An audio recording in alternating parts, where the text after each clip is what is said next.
하나님의 은혜와 평강이 오늘 예배하는 모든 분들에게 함께 하시기를 주님의 이름으로 축원합니다. 자식을 잘 키워서 그만 학교 다닐 때 아이가 죽은 어머니가 있습니다. 아무리 위로해도 잘 위로가 안 되시는데 이분이 그 자식하고 놀았던 친구들만 보면은 눈물을 자주 흘리세요. 그래서 왜 이렇게 눈물을 자주 흘리시냐 그랬더니 친구들하고 우리 아이가 열심히 놀러 다니고 집에도 찾아오고 했던 그 아이들을 보면은 죽은 자기 아들이 자꾸 생각이 났어서 눈물이 안 참아진대요. 그래서 참 마음이 아프더라고요. 또 어떤 분은 결혼 반지를 매일 끼고 다니는데 그냥 너무 낡았어요. 그래서 그게 저는 굉장히 비싼 반지인 줄 알고 물어봤더니 제일 싼 반지더라. 그래서 왜 이게 싼 반지를 이렇게 열심히 끼고 다니시느냐 그랬더니 지금은 먹을 만큼 살지만 자기 남편이 가장 어렵고 힘들 때에 자기한테 청혼을 하면서 준 반지라서 화가 나도 그것만 보면 좀 풀린대요. 그래서 그거가 자기 마음을 이렇게 평정을 주기 때문에 그 처음 받았던 그 싼 가락지 그거를 꼭 끼고 다니신다.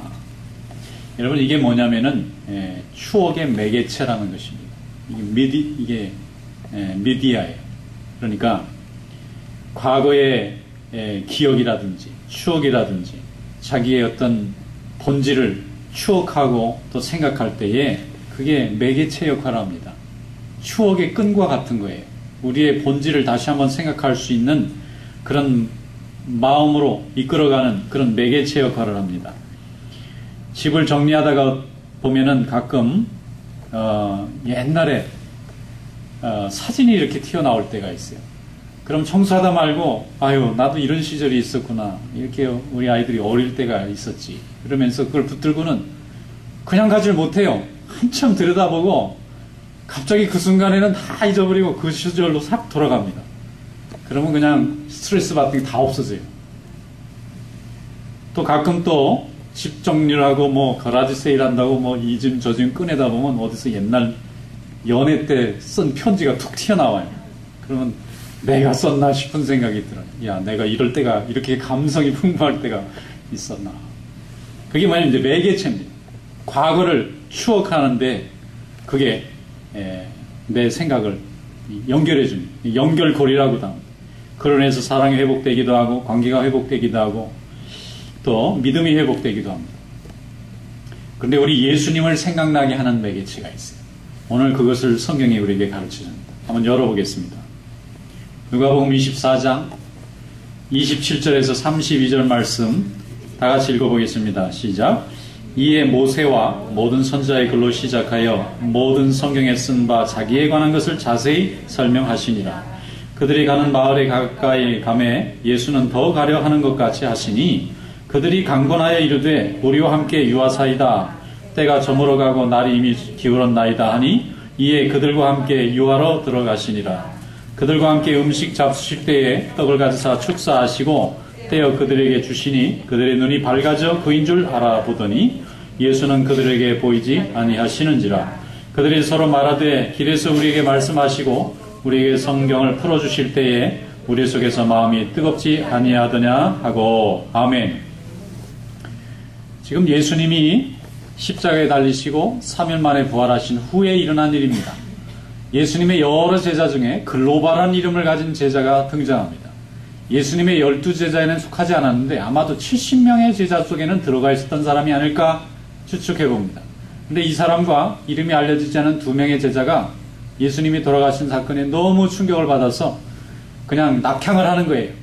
이제 예루살렘이 수도니까 예수님이 거기서 돌아가신 것을 보고 이제 자기 집으로 돌아가는 길입니다. 근데 너무 지치고 힘들고 어려워요.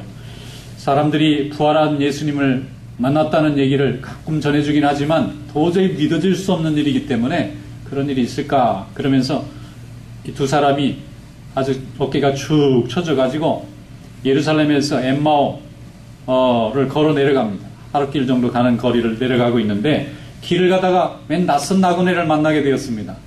근데 이 나그네가 어디 가는 길이냐 그랬더니 엠마오 가는 길이라니까 저도 가는 길인데 같이 얘기하면서 갑시다. 그럽시다. 그래가지고 이제 가는 길이에요.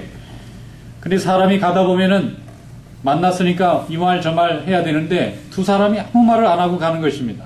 왜냐하면 너무 충격적인 일을 경험했잖아요. 우리 예수님이 십자가에 억울하게 못 박혀서 돌아가시는 것을 봤고 사람들은 부활했다는데 부활한 예수님은 만난 적이 없고 너무 괴롭고 자기 인생이 다 무너지는 것 같은 절망을 갖고 가니까 무슨 말을 하고 싶은 마음이 생기겠어요.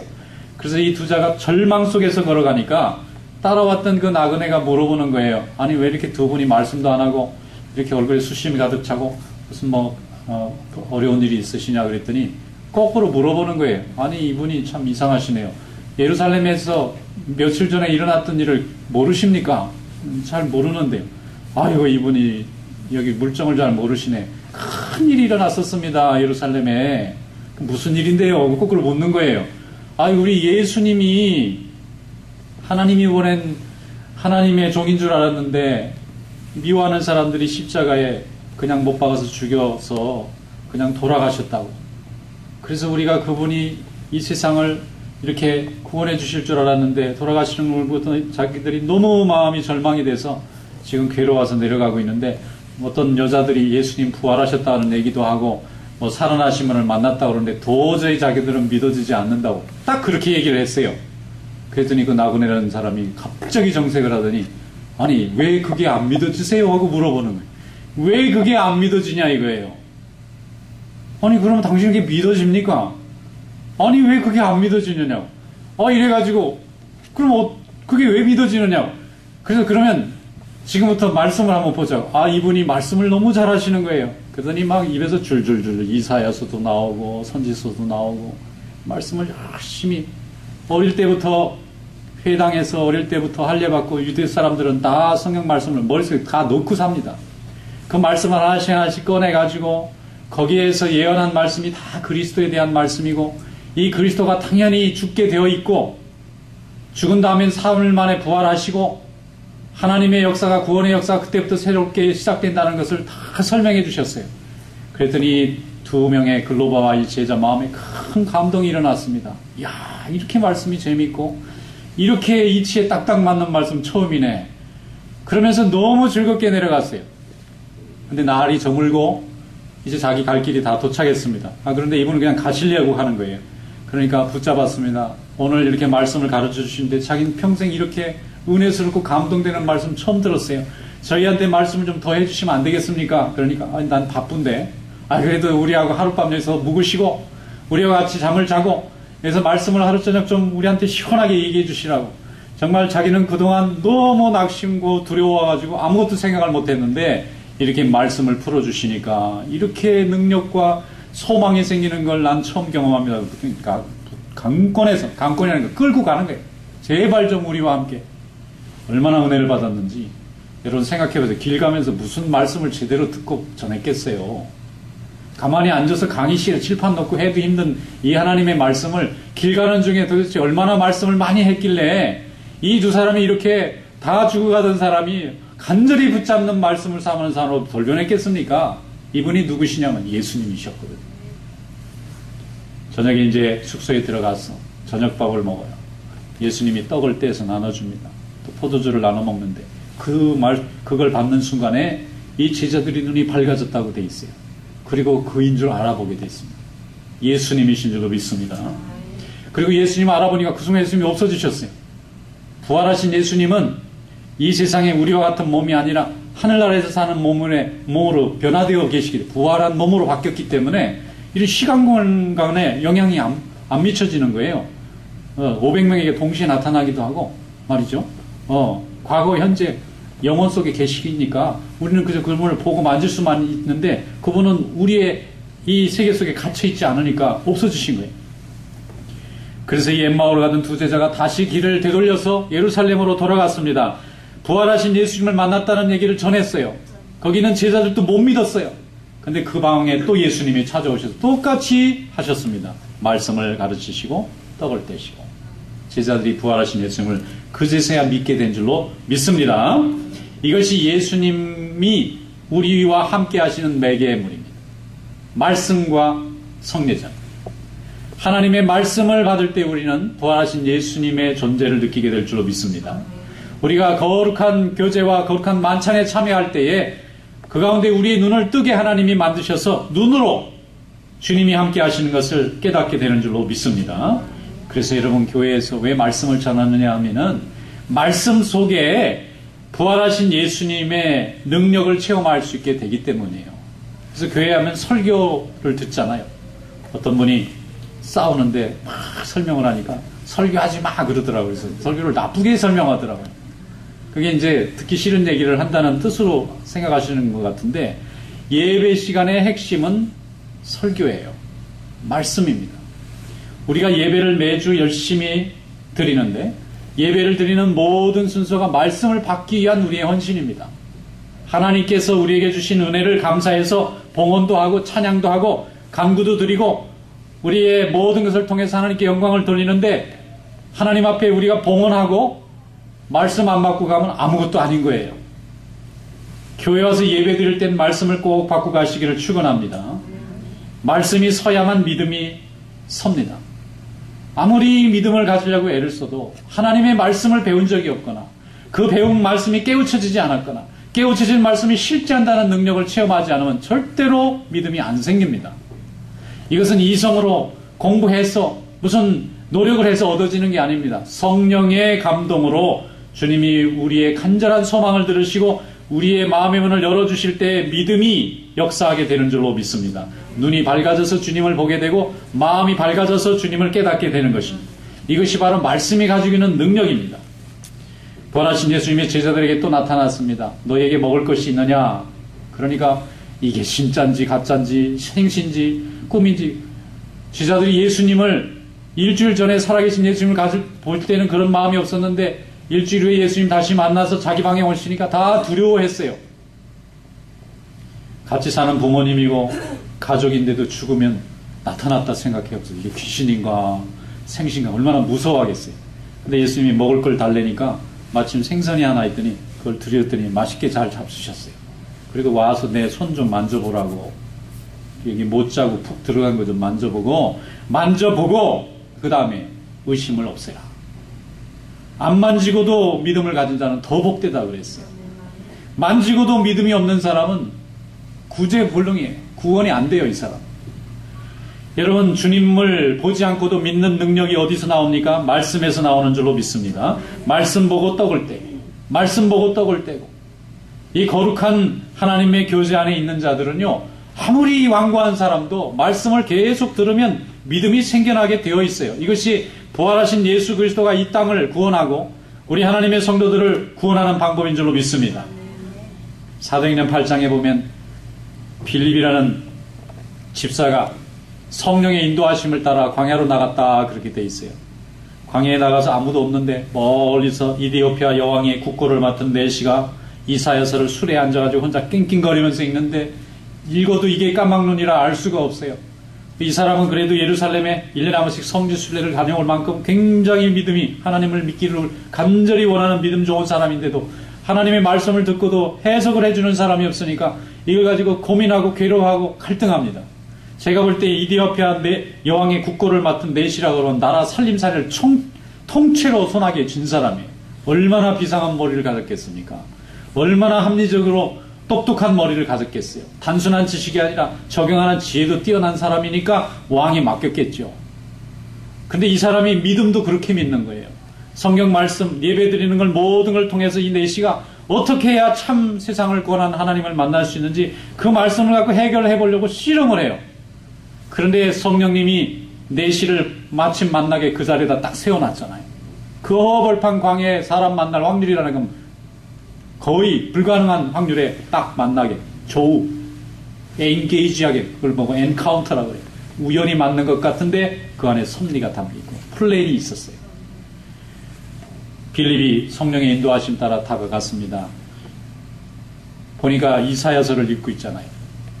그래서 빌립이 물어보잖아요. 그 읽고 있는 걸 이해가 됩니까? 그랬더니 아이고 어떻게 내 사정을 이렇게 잘 아시냐. 내가 지금 여태까지 읽고 있는데 이게 도대체 무슨 말씀인지 내가 이해가 잘 안 되고 여기 어떤 애매하게 죄 없이 고난당하고 매맞고 끌려가고 죽임당하는 한 어린 양 같은 사람에 대한 얘기가 나오는데 이 사람이 세상을 구원한다는데 이게 도무지 무슨 소리인지 모르겠다. 이사야서 잘 읽어보세요. 60장이 모두 예수 그리스도에 대한 예언입니다. 제가 좀 아는데 가르쳐 드릴까요? 아유, 그럼 올라오세요. 그래가지고 술에 올라 태워가지고 쭉 그날 한나절 동안, 길어야 몇 시간밖에 안 됐을 건데 빌립이 가르쳐 줬습니다. 성령이 도와줬을 거예요. 지혜롭게 도와줬을 거예요. 쭉 설명해 줍니다. 이분이 바로 예수 그리스도시다.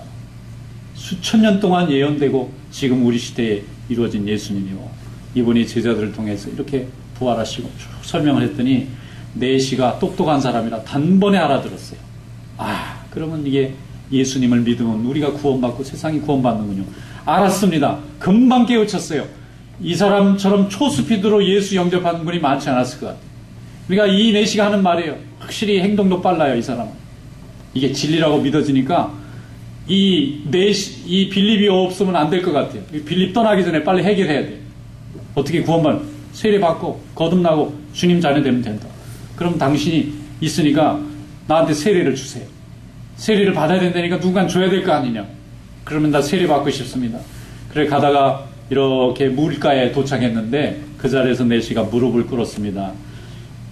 빌립은 하나님 주신 감동을 너무너무 놀라워하면서 그에게 세례를 베풀을 때 성령이 임하셨고 이디오피아의 첫 번째 세례교인이 거기서 나온 줄로 믿습니다. 자기 나라로 돌아갔으니까 이 권세 있는 사람이 얼마나 많은 사람을 예수 믿게 만들었겠어요.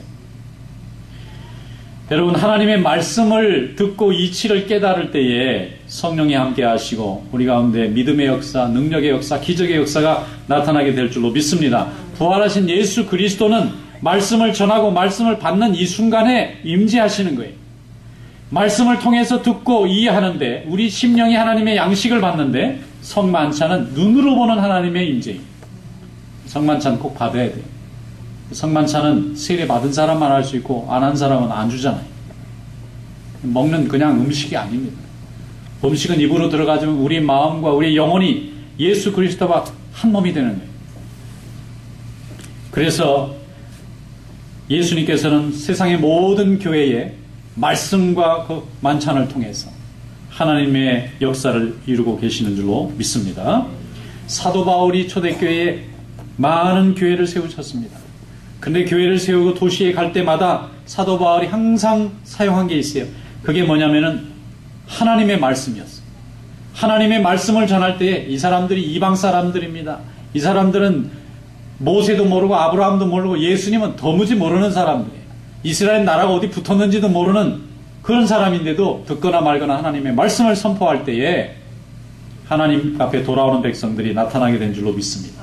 그들을 대적하고 핍박하는 사람도 있었지만 그 말씀을 듣고 그것이 진리의 말씀이라고 그 이방 사람, 이 이교도들 속에서도 하나님을 믿고 예수의 말씀을 듣고 주께 돌아오는 자가 많아졌다는 거예요.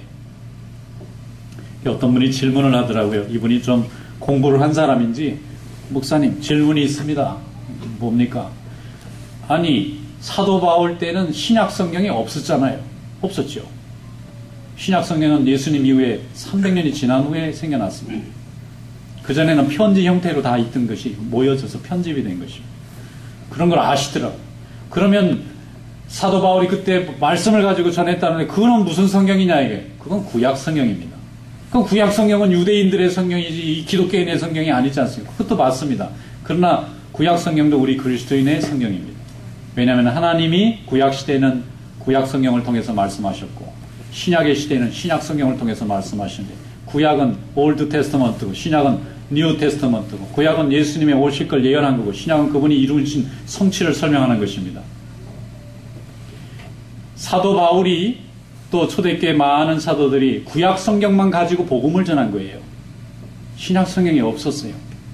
그때는 아직 그저 사도들이 편지를 쓰고 예수님에 대한 전기를 쓰는 복음서와 서신서가 그저 그냥 개인적인 글로 존재해 있었지 모아놓질 않았는데 구약 성경은 벌써 수백 년 전부터 이게 전해져 내려왔었는데 그 성경만 가지고도 하나님께서 그리스도를 보내실 거라는 걸 아는데 부족함이 없었어요.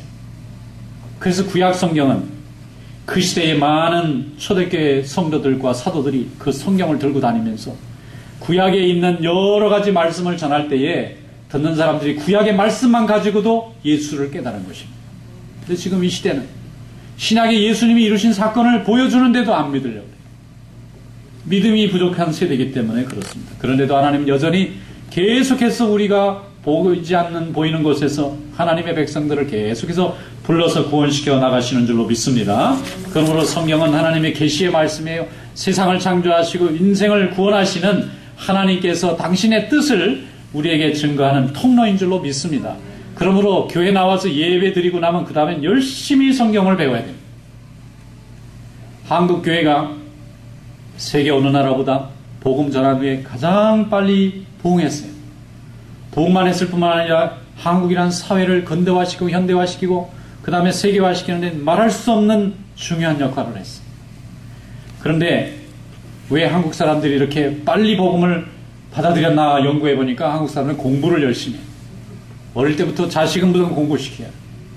다른 나라는 이런 나라가 별로 없습니다. 그냥 잘 먹고 살면 된다. 그런데 한국 사람들은 고집스럽게도 공부시키려고 해요. 이 공부라는 것 자체가 뭐죠? 어떤 대상을 연구하는 거거든요. 이거 자체가.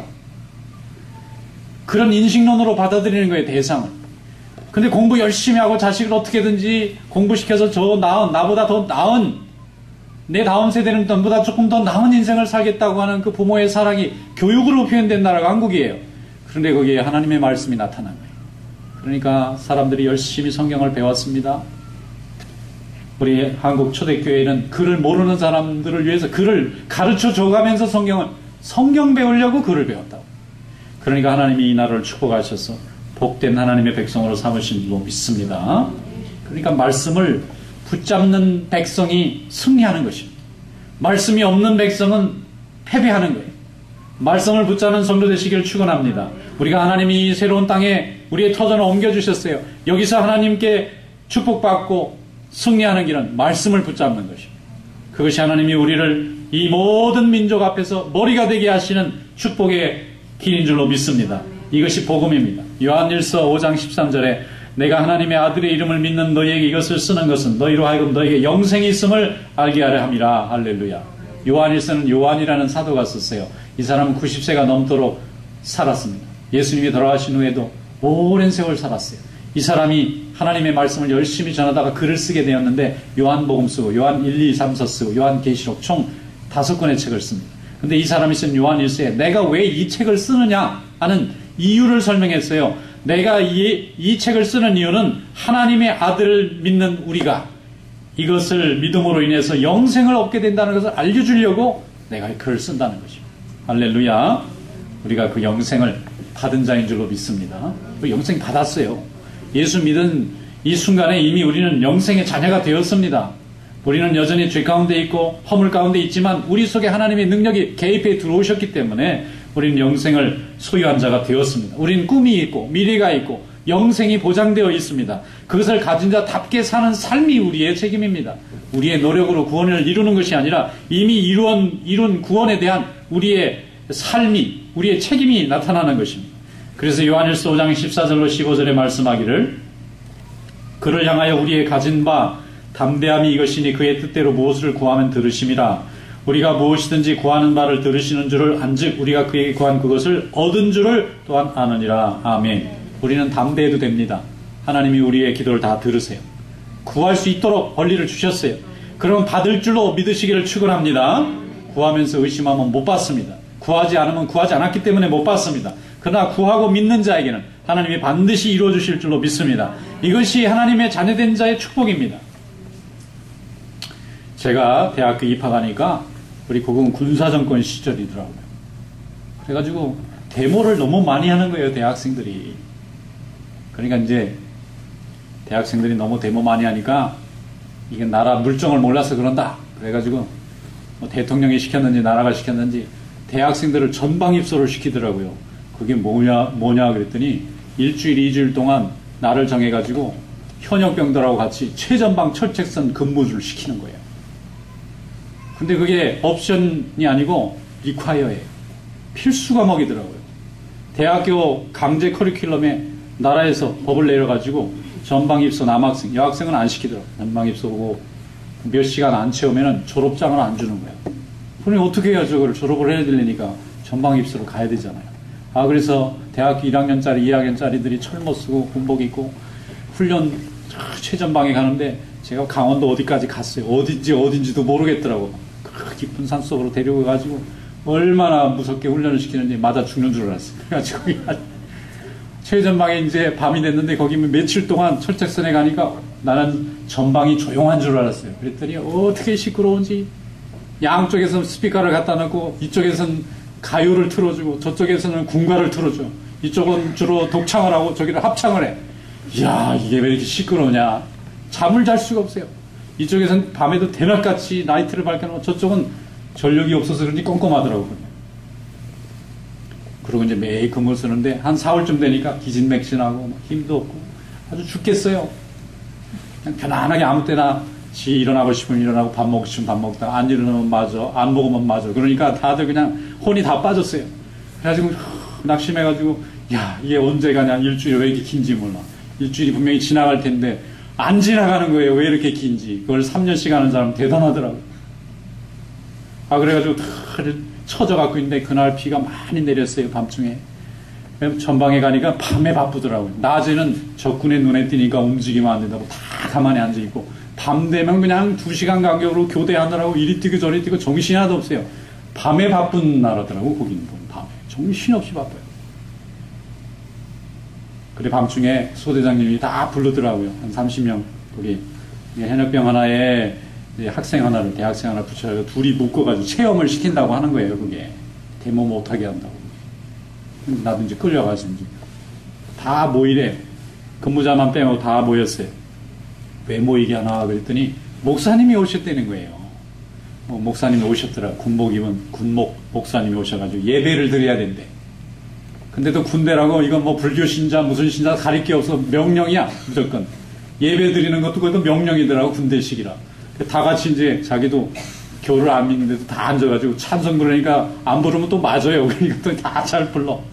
그러면서 이분이 목사님이 말씀을 전하시는 거예요. 말씀을 다 전하시더니 이제 수고했다고 과자 주시더라고. 빵도 주시고. 그 눈물 젖은 빵을 먹으면서 야 이게 이렇게 맛있었구나.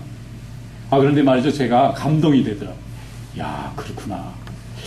주일학교에서 늘 교회에서 살면서 예배 드리는 게 그렇게 그냥 귀찮고 강제로 끌려가는 것 같은데 이 굉장히 어렵고 힘든 이곳에까지 하나님의 말씀이 전해져 오는구나 생각하니까 굉장히 감동이 되더라고요. 저는 막 괜히 막 울먹울먹해지고 막 찬송 부르는데 끝까지 못 부르겠더라고. 마지막에 목사님이 와서 예배만 드려주는데도 나같이 평생 주일학교에서 살고 모태신앙인 사람은 감동이 되더라고요.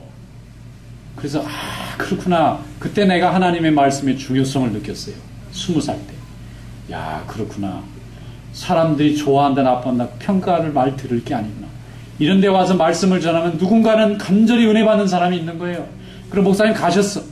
다른 초소로 가셔야 된대. 그 밤중에 또 집차 타고 가시고 우리한테 먹을 거 많이 주고 가시고.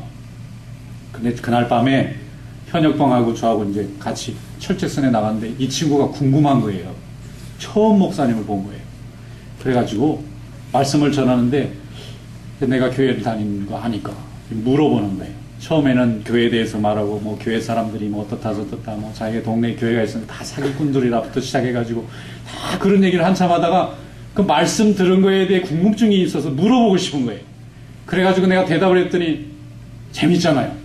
몰랐던 거 깨우쳐지니까 그게 그런 거냐고. 이렇게 자꾸 묻다 보니까 시간이 금방 지나가는 거예요.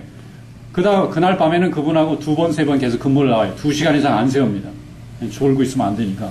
다시 들어갔다 2시간 기다려 딴 사람이 나면 다시 또 나와요. 나 쫓아 나오고 쫓아 들어가면서 계속 물어보는 거예요. 성경에 대해서. 근데 또 내가 먼저 예수 믿은 사람이 또 이 사람이 또 은혜 받으면 구원받을까 생각해서 다 대답을 해줬다고 합니다. 그랬더니 나중에는 새벽이 갈 때쯤 되니까 어디까지 물어보냐면 심판과 구원까지 물어보더라고요. 제가 그동안 어릴 때부터 배운 모든 주일학교 지식이 다 동원됐어요. 그 밤중에 성경 공부한 건데 지금 평생 어제 일 같아요. 그분 이름도 모르고 깜깜해서 얼굴도 기억이 잘 안 나고 군인들은 다 그 사람 같아요. 근데 마지막에는 정말 죽으면 지옥 가느냐 이거예요. 그 성경이 그렇게 돼 있다. 그럼 예수 믿으면 천국 가냐. 그 성경이 그렇게 돼 있다. 그럼 너 난 성경대로 믿습니다. 난 성경대로 안 믿어진대. 그게 그게 선배님하고 나하고 차이입니다. 아, 이분이 고민하는 거예요. 어떻게 하면 구원을 받을 수 있니? 제대하시면, 제대가 얼마 안 남으시면, 제대하시면 교회 가시면 다 가르쳐 주신다고. 아주 쉽다고. 근데 그때부터 막 이분이 바들바들 떠는 거예요. 나는 그렇게 떠는 분 처음 봤어요. 지옥이 있고 천국이 있다는 것만 알려줬는데, 그새는 헤이 하고 다녔던 분인데, 이분이 정말 그 밤에 밤새도록 저하고 근무하면서 하나님이 시키신 일 같아요. 진짜 그게 믿어지는 거예요. 이분 마음속에. 어떻게 해야 이 심판을 피할 거냐 이거. 할렐루야. 아마 분명히 예수 믿었을 거고, 분명히 더 제대한 다음에 좋은 교회의 일꾼이 되시고 하나님 나라를 확장하는 데 쓰실 줄로 믿습니다. 제가 사역했는데 그때는 입에 따발총이 달렸는지 평소에 암송에도 잘 안 헤어지더니 막 말씀이 툭툭툭 튀어나오고, 그 이름을 믿는 자, 뭐 영접하는 자는 막 나오는 거예요. 그러니까 이분이 막 대단하게 막 날 보더라고. 근데 나중에 나 혼자 할 일이 잘 안 돼 또. 말씀이 그런 능력이 있더라. 하나님이 여러분을 사용하셔서 땅끝까지 복음을 전하게 만드시는 줄로 믿습니다. 여러분의 땅끝은 어딜까요? 여러분 주변에 제일 나를 핍박하고 나를 제일 불신하는 그 사람이 땅끝입니다. 그게 구원되면은 믿음의 역사는 시작됩니다. 교회가 처음 시작이 되었을 때에 하나님께서 우리 교회 축복해 주셔가지고 부활주일이 됐어요. 그런데 성만찬을 해야 되겠더라고요. 근데 아무것도 집기가 없어요. 지난주에 우리 성만찬 했죠? 그거 어떤 집사님이 몽땅 기증한 거예요, 한 번에. 한국에는, 여기는 우리 마음에 드는 게 없다고 고국에까지 특별 주문 제작해서 비행기로 날라와가지고, 시간이 안 맞아. 쉬핑을 하는 시간이 우리 부활절을 하고 안 맞아. 이게 오버할 것 같아요. 간절히 기도했더니 이틀 전에 도착했어. 그걸 차려놓고 우리가 눈물의 첫 번째 성만찬을 했어요. 하나님 감사합니다. 이제 드디어 말씀과 성례전이 있는 교회가 되게 해주셔서 감사합니다. 하나님이 준비하시더라고요. 성도는 날마다 말씀을 들을 때 성령의 충만함을 받고 성만찬에 거룩한 예식에 참여할 때 주님의 임재를 눈으로 확인하게 되는 줄로 믿습니다. 이것이 하나님이 이 땅에 하나님의 백성을 통치하시고 세상을 이루시는 방법입니다. 요한복음 4장 23절로 24절 아버지께 참되게 예배하는 자들은 영과 진리로 예배할 때가 오나니 곧 이때라. 아버지께서는 자기에게 이렇게 예배하는 자들을 찾으시니라. 하나님은 영이시니 예배하는 자가 영과 진리로 예배할지니라. 아멘. 예배 중에 하나님 살아계신 것이 느껴지지 아니하고 말씀이 우리를 권한다는 느낌이 안 오면 우린 믿음이 이상한 것입니다. 어디 이상한 데 가서 이상한 데서 은혜 받고 뭔가 뭐 치유를 경험하고 뭐 기적을 경험하려고 그러면 믿음이 이상한 거예요. 하나님이 이미 정상적인 통로로 매주 하나님의 말씀 속에 은혜 받고 능력 체험하도록 다 만들어 놓으셨어요. 말씀을 사모하시기를 축원합니다. 예배를 사모하시기를 축원합니다. 하나님은 여러분을 붙잡아 주시고 오늘도 많은 인류 가운데 우리를 특별한 하나님의 자녀로 새롭게 하고 계시는 줄로 믿습니다. 요한복음 6장 35절에 예수께서 이르시되 나는 생명의 떡이니 내게 오는 자는 결코 줄이지 아니할 터이요 나를 믿는 자는 영원히 목마르지 아니하리라. 아멘. 주님 앞에 가면 영원히 목마르지 않고 영원히 줄이지 않습니다. 어떤 분이 교회 나오려니까 교회 안 나온대요. 교회 다니는 사람을 보고 사람의 이 부족함을 보고 믿음을 판단하는 사람이 제일 어리석은 사람. 진리를 접근은 해봐야 될 거 아니겠어요. 교회 안 간다고 막 이러다가 주변은 다 교회 다니는데 한 번은 사업이 어려움이 있어 돈을 좀 큰 돈을 빌려야 될 상황이 됐어요. 돈 많이 있는 사람한테 가가지고 할 수 없이 뭐 사정해야 되잖아요. 내가 지금 이 돈을 좀 급히 빌려주면 또 언제 갚겠다 그러니까 그분이 가만히 고민하더니 빌려주겠대. 아 이제 살았다. 근데 조건이 있어. 무슨 좀 내가 다니는 교회 10번만 딱 주일날 예배 참석하면 그 뭐 꼭 그렇게 아니 그러면 안 빌려줍니다. 그러니까 할 수 없이 돈을 빌려가야 되니까 그 약속을 했어요. 9번만 해도 안 됩니다. 딱 10번까지 돼야 됩니다. 중간에 하면 취소입니다. 알았다. 할 수 없이 코 끼어가지고 가고 싶지 않은 교회 맨날 욕했던 그 교회를 지금 할 수 없이 내 코가 석자니까 돈을 또 받아야 되니까 갔어요. 첫 주에 가니까 얼마나 재미없겠어요. 다 까마귀 사살 째려보듯이 사람들 째려보다가 가고 둘째 주, 셋째 주 한 달이 지났는데 이제 조금 기분이 나아지는 거예요. 사람들하고 좀 친해서 얘기도 하고 예배드리고 또 밥 먹으면서 대화도 나누고 그러다 보니까 그 경계심이 다 없어졌잖아요.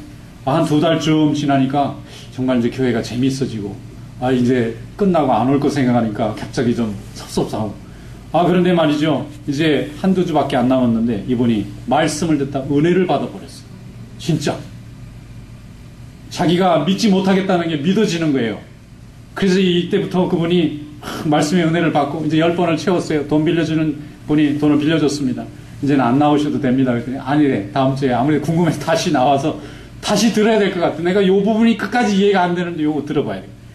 그래요. 자꾸 한 주 연장되다가 이분이 은혜 받고 그 교회 집사님이 되고 하나님 교회를 이룰 때 크게 역할하는 복된 삶이 된 줄로 믿습니다. 요한복음 7장 38절에 말씀합니다. 나를 믿는 자는 성경의 이름과 같이 그 배에서 생수의 강이 흘러나오리라. 위대한 종교개혁자는 장 켈빈은 말씀 그 자체가 이미 능력이라고 얘기했어요. 말씀 자체가 우리를 변화시킨대. 사람이 변화시키는 것이 아니라 말씀 그 자체가 변화를 주는 능력입니다. 하나님은 우리를 말씀 중에 부르시고 말씀 가운데 변화시키는 줄로 믿습니다. 주님께 부름받아 쓰임받는 복된 인생, 땅끝까지 복음을 전하는 주님이 축복하시는 복된 인생 되시기를 주님의 이름으로 축원합니다. 기도하겠습니다. 감사하시고 은혜가 많으신 우리 하나님 아버지, 저희들을 불러서 말씀과 또 교제 가운데 저희들을 새롭게 해주시고 우리의 믿음을 세워주신 것을 감사드립니다. 하나님의 역사를 이루는 종들이 되게 하시고 땅끝까지 복음을 전해 주님의 영광을 높이는 복된 삶이 되게 하여 주시옵소서. 예수님의 이름으로 감사하며 기도드리옵나이다. 아멘.